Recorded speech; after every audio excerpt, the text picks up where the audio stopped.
Okay, so I'm up, ready to face the day again with new adventures in dyeing wool. And some of you who might be looking at this who know stuff about dyeing are saying, "What are you doing dyeing in your kitchen?" Well, I'm dyeing with all natural, non-toxic dyes without mordant. And some of you who don't know what dyeing is all about are saying, what is a mordant and why don't you want to use it? Well, why you do want to use it is a mordant makes your color bind to the fiber and make it color fast so that when you wash it, it won't wash out. However, a lot of mordants are very toxic and can be fatal if they're inhaled or swallowed or whatnot, and I don't want those in my home with my small children. So I am choosing to use all natural dyes that are plant-based that I have collected myself as much as possible. I didn't collect turmeric. I bought that at the grocery store. I'm using a pot that I cook in here because what I'm putting in there is non-toxic. Now I do have other dye pots like this one that's just for dye, and I haven't used any other dyes in it yet because I just got started. So I'm turning down the heat on this.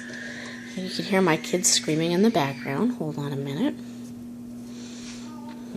And this is what my wool looks like when it comes straight from the factory. I get it from Massachusetts in a wholesale wool just factory. That's what they do. They process wool, and you can buy it in all different forms. You can buy the really nice roving, but this is just like raw Romney wool, and I forgot exactly what they call it, but this is how it comes. A big bag. This is 3 pounds of it.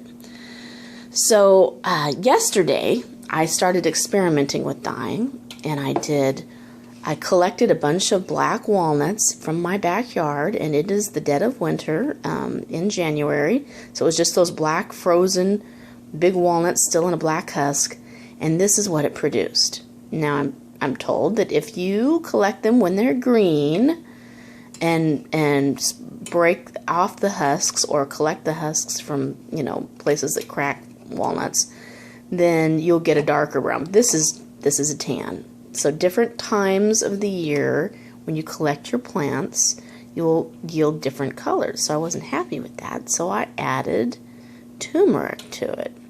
And I got this, I think it's just beautiful. You put it in the sun, and it's sort of I don't know. It's very turmeric-y, isn't it? But I think it's going to be darker than actual turmeric. So this is the natural.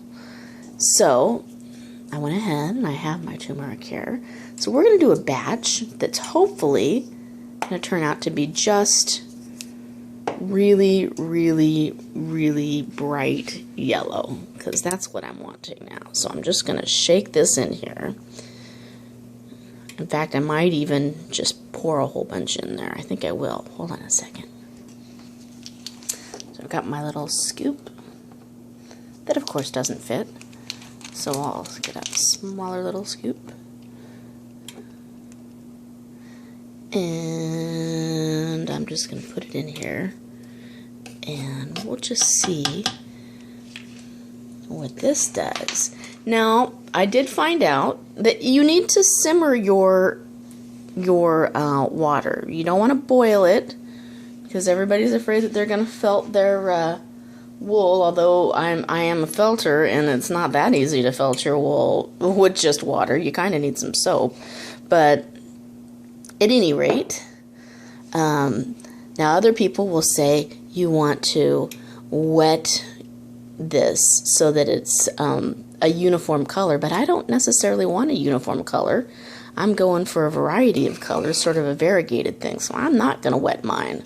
But if you do want a uniform color, then you want to definitely make sure that your wool or your fiber is wet first.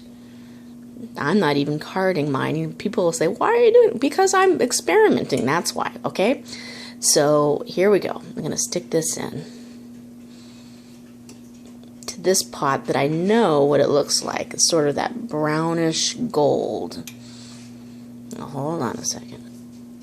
Now, if I had a mordant in here, well, then I would have to be wearing gloves. Actually, I should be wearing gloves because the walnut, it really dries out my skin. So, but I have to be wearing gloves and I have to be wearing a mask. And I wouldn't want to be doing this in my kitchen. I wouldn't want to be cross-contaminating anything with my cooking tools. But see, this is the advantage of going completely all natural without mordants, is that you don't have to worry about all that. The other thing is, you're not putting anything next to your skin that's toxic. Oh, golly, Christy, I never thought about the clothes. Well, there was once a Dr. House